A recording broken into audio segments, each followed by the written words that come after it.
Street Bharat, राष्ट्र के हित में। रोहित सर, आप सुप्रीम कोर्ट बार एसोसिएशन के जॉइंट सेक्रेटरी हैं। आपसे पहला सवाल यही, जो आजकल काफ़ी मुद्दा गरमाया हुआ है छुट्टियों को लेकर, अभी भी कोर्ट बंद चल रही है, इतने मुद्दे लंबित हैं, इतने मुद्दों पर अभी सुनवाई होनी बाकी है, बावजूद इसके इतनी लंबी लंबी छुट्टियां, कहाँ तक इसको सही देखते हैं आप? देखिए, बहुत बहुत धन्यवाद पहले तो आपको कि एक ज्वलंत मुद्दा आपने हमारे सामने रखा है। देखिए, सबसे पहले तो हमें समझना है कि अदालतें बनाई किस लिए गई हैं और किसके लिए बनाई गई हैं। अदालत किसी जज के लिए नहीं बनाई गई है, किसी लॉयर के लिए नहीं बनाई गई है। अदालत बनाई गई है एक पीड़ित व्यक्ति के लिए, जो वो न्याय के लिए न्यायालय का दरवाजा खटखटाता है। तो हमें ये जो व्यवस्था बनाई गई है, न्यायिक व्यवस्था बनाई गई है, एक त्वरित न्याय दिलाने के लिए बनाई गई है। अब देखना यह है कि क्या न्याय त्वरित हो पा रहा है कि नहीं हो पा रहा है, ये आज का एक विषय है। क्योंकि बहुत सारे मामले पेंडिंग हैं। जहां तक अगर आप रिकॉर्ड देखें तो 4.5 करोड़ मामले ऐसे सुप्रीम कोर्ट से निचली अदालत तक पेंडिंग है, लंबित है। उसका त्वरित न्याय कैसे हो, ये सोचना है। अब रही बात छुट्टियों की, जो आपने कहा कि छुट्टियां इतनी सुप्रीम कोर्ट हाई कोर्ट की होती हैं, जिसकी वजह से जो लंबित मामले हैं, जिनकी त्वरित न्याय नहीं मिल पा रहा है, तो उसको कैसे कम किया जाए। उसको कम करने का देखिए एक विल पावर होनी चाहिए चीफ जस्टिस ऑफ इंडिया के पास। कोई भी कैलेंडर, कोई भी छुट्टी जो बनाने का पावर रखता है, वो रखता है एक चीफ उस न्यायिक व्यवस्था का, जो chief justice of India, chief justice of states, chief justice of India जो सारे स्टेट्स को जो है वो अपने सुपरविजन में देखता है।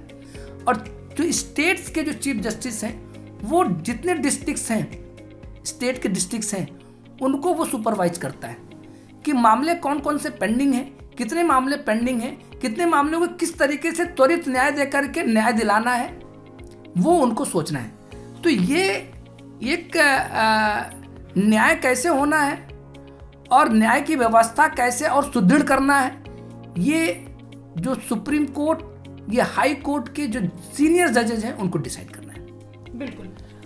रोहित जी, एक सवाल और ये कि आपने कहा कि चीफ जस्टिस ऑफ इंडिया जो है उसको ये देखना है। हम अगर पिछले जो हमारे चीफ जस्टिस थे यूयू ललित जी, उनके कार्यकाल को देखें तो लंबे समय तक सुनवाई, जो कोर्ट की जो अवधि थी वो लंबे समय तक चली, जो वर्किंग आवर्स उन्होंने बढ़ाए थे।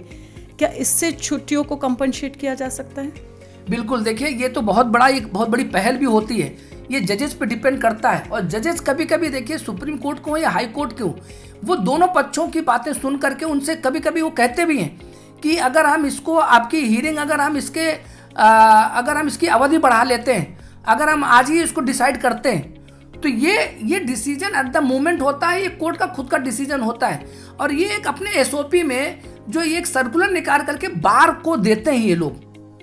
भाई, जो भी कुछ आपका अब मामला है, जो भी आपको डिसीजन लेना है, वो डिसीजन आप कहाँ सर्कुलेट करते हैं, वो आपके जो बार एसोसिएशन हैं उनको बताते हैं, लॉयर्स को बताते हैं, एडवोकेट्स को ये नॉलेज होती है कि सुबह कितने बजे कोर्ट बैठेगी और कितने बजे कोर्ट उठेगी। तो ये डिसीजन कोर्ट को लेना है, जो हमारे पे इम्प्लीमेंट होता है।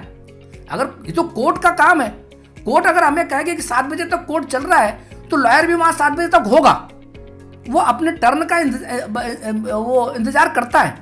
तो ये मामले जल्दी निपटाने के लिए ये कोर्ट को डिसीजन लेना है। और मामले को कैसे उसको एक लॉयर जो है कैसे एक इम्प्लीमेंट करता है अपने क्लाइंट के साथ, वो कोर्ट के डिसीजन के हिसाब से होता है, डिसीजन माना जाता है। भाई, अगर मोदी जी ने डिसाइड कर लिया कि नोटबंदी बंद करना है, नोटबंदी का एक फैसला लिया, तो लोगों ने इम्प्लीमेंट किया।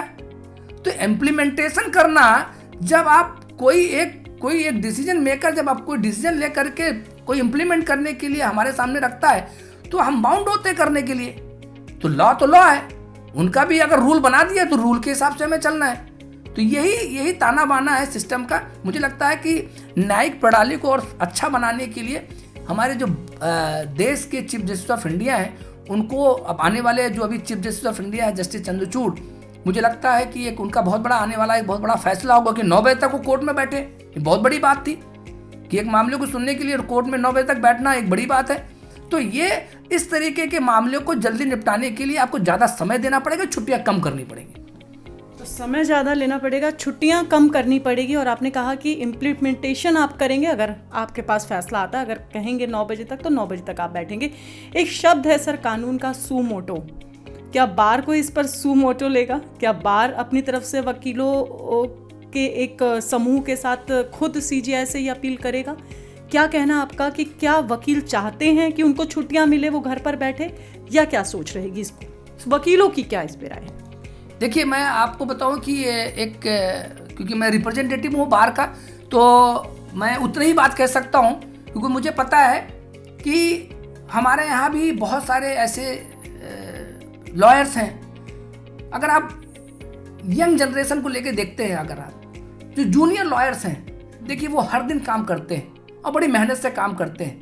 वो कहीं ना किसी पे डिपेंडेंट होते हैं, क्योंकि उनके पास बहुत कम मुकदमे होते हैं, मामले कम होते हैं, इसलिए वो किसी पे डिपेंड रहते हैं। तो वो कभी नहीं चाहेंगे कि वो छुट्टियां ज़्यादा हों। वो चाहेंगे कि जितने मैटर लगेंगे, जितनी कोर्ट्स खुली रहेंगी, जितनी बार उनको अपॉर्चुनिटी मिलेगी, क्योंकि उनको भी उनका एक टारगेट होता है कि जितने मैटर्स करेंगे उनको उतना फीस मिलता है। तो थोड़ा सा कहीं ना कहीं अगर आप जिनके पास बहुत सारे मैटर्स हैं, बहुत बड़े सीनियर एडवोकेट हैं, सुप्रीम कोर्ट के, हाई कोर्ट के, अदर कोर्ट्स के, वो हो सकता है कि उनको छुट्टियों से थोड़ा सा वो एक उनका ये हो सकता है कि वो उस बात पे ना आए कि छुट्टियां क्यों कम करी जा रही हैं, क्यों ज़्यादा की जा रही हैं, तो थोड़ा सा उस पर हो सकता है। लेकिन जो नई जनरेशन है वो काम करना चाहती है। वो चाहती है कि मैक्सिमम टाइम वो देती है, अपने बार को देती है, कोर्ट को देती है, अपने क्लाइंट्स को देती है, ताकि वो जल्दी से जल्दी अपने क्लाइंट को एक अच्छी सर्विस दे सके। बिल्कुल सर, आपका कहने का मतलब ये है कि पूंजीपति अगर वकील है तो उसको छुट्टियां ज़्यादा चाहिए, और स्ट्रगलिंग जो वकील है उसको लिए छुट्टियों की कम ज़रूरत है।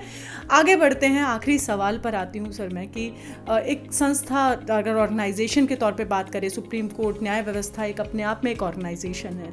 स्कूल कॉलेज जैसे शैक्षणिक संस्थानों की तरह यहाँ पे जो छुट्टियाँ होना कितना सही है? देखिए, स्कूल में और स्कूल की और बात करें, देखिए वो एक वहाँ पे शैक्षणिक संस्थाएं जितनी भी हैं वो अपना काम करती हैं। आप ये समझिए कि वो बच्चों के लिए एक छुट्टियाँ होती हैं, लेकिन वहाँ जो स्टाफ होता है वहाँ का, सुप्रीम कोर्ट का भी आप देख लीजिए, सुप्रीम कोर्ट के स्टाफ काम करते हैं, जितने भी लोग हैं सुप्रीम कोर्ट का भी स्टाफ काम कर रहे हैं। तो उसी हिसाब से नीचे की अगर आप देखें कि स्कूल्स में भी, वहाँ पे भी स्टाफ काम करते हैं, वहाँ भी टीचर आते हैं, उनकी है कि छुट्टियाँ पूरी नहीं होती हैं। तो हम उससे कंपेयर ना करें, क्योंकि जुडिशरी एक ऐसी चीज़ है, न्यायपालिका एक ऐसी चीज़ है जिसमें कि कोई न कोई विक्टिम होता है, कहीं न कहीं उसको ये प्रॉब्लम होती है जिसको वो न्याय तुरंत चाहिए होता है, क्योंकि कोई जेल के अंदर होता है, कोई किसी की बिल्डिंग गिराई जा रही है, किसी को स्टे चाहिए होता है, किसी को बेल चाहिए होता है, कोई जेल के अंदर बंद है, तमाम ऐसी चीज़ें हैं। कभी कभी ऐसे झगड़े होते हैं, कुछ ऐसा क्राइम होता है। तो जहाँ पे कोई डिस्ट्रक्शंस है, जहाँ पे सोसाइटी कहीं स्पॉयल हो रही है, लोग स्पॉयल हो रहे हैं, किसी का ये है कि जान माल का खतरा हो सकता है, तो वो उसका डिसीजन कौन लेगा? सरकार कहीं फेल होती है। आप ये भी देखिए ना, जब सरकार फेल होती है, जब वो अपना एडमिनिस्ट्रेशन ठीक से नहीं चला पाती है, तो कोर्ट को सामने आना पड़ता है। वो सुओ मोटे भी ले लेती है कोर्ट, या कोर्ट में जब कोई एप्लीकेशन दाखिल होती है तो उसका डिसीजन उनको लेना होता है। अब वो त्वरित नहीं होगा, अगर एक्सपर्टाइट नहीं करेंगे तो न्याय का कोई मतलब नहीं है। अगर आज उसको किसी की जान का खतरा है, अगर आज उसको रिलीफ नहीं दे रही है, अगर कोर्ट नहीं दे रही है, और अगर आज के समय में जो आपकी सरकारें हैं, सरकारें कहीं ना कहीं वो नियम को तोड़ती हैं, लॉ मेकर होते हैं पर लॉ को फॉलो नहीं करते हैं, तो ये तमाम ऐसी बातें हैं। तभी आप कोर्ट में जाते हैं। कोर्ट में भी अगर आप लंबे समय तक मामले को चलाते रहेंगे तो न्याय मिलेगा कैसे?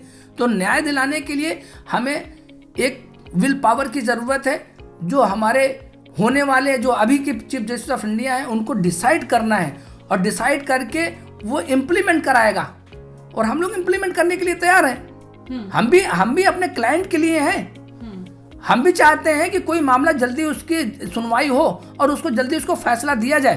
तो ये कोर्ट का अपना खुद का डिसीजन है। उसने अगर 1 हफ्ते का टाइम दिया तो 1 हफ्ते के अंदर में फाइल करना है। हमें ऐसा नहीं करना है कि हमें डिले करना है। कोर्ट को खुद को डिसीजन लेना है कि फैसला कब सुनाना है। कोर्ट अगर एडामेंट हो जाती है, कोर्ट कहती है कि नहीं हम आपको टाइम बहुत दे चुके हैं, अब आपको हम फैसला सुनाते हैं, तो कोर्ट फैसला सुना देती है। बिल्कुल सर, बस इतना बता दीजिए कि इस बार जो कैलेंडर है 2023 का, कितनी छुट्टियां हैं, कब कब छुट्टियां हैं और कुल कितने दिन कोर्ट चलेगा? देखिए छुट्टियां तो वही नॉर्मल छुट्टियां होती हैं जो पहले की छुट्टियां, तो उसी के बेस पे कैलेंडर बनता है। वो लास्ट ईयर का अपना कैलेंडर देखते हैं, उसी कैलेंडर को लेकर के थोड़ी बहुत फेरबदल होते हैं, ज़्यादा फेरबदल नहीं करते हैं। थोड़ा सा होता है कभी कि वो कौन से मंथ में छुट्टियां त्योहार के हिसाब से, फेस्टिवल के हिसाब से होती है, वो करते हैं। सर आंकड़ों की बात करें, कितनी छुट्टियां हैं और कितने दिन कोर्ट चलेगा? तो वो छुट्टियां देखिए, मैंने आप पहले भी कहा कि 180 दिन कोर्ट चलती है। 365 दिन में 180 दिन की कोर्ट चलना एक अपने आप में वो है, तो कैलेंडर तो वही बनना है, छुट्टियां तो वो कम नहीं करना है। इसीलिए तो हम लोग आपके सामने बैठे और आप मुद्दा आपने बनाया है। तो ये एक ज्वलंत मुद्दा है, इसको कहीं ना कहीं चीफ जस्टिस ऑफ इंडिया और चीफ जस्टिस ऑफ स्टेट्स जो हैं और भी लोगों को सोचना है कि जल्दी से जल्दी कैसे मामले का निपटारा हो। बहुत बहुत शुक्रिया लॉ स्ट्रीट से बात करने के लिए।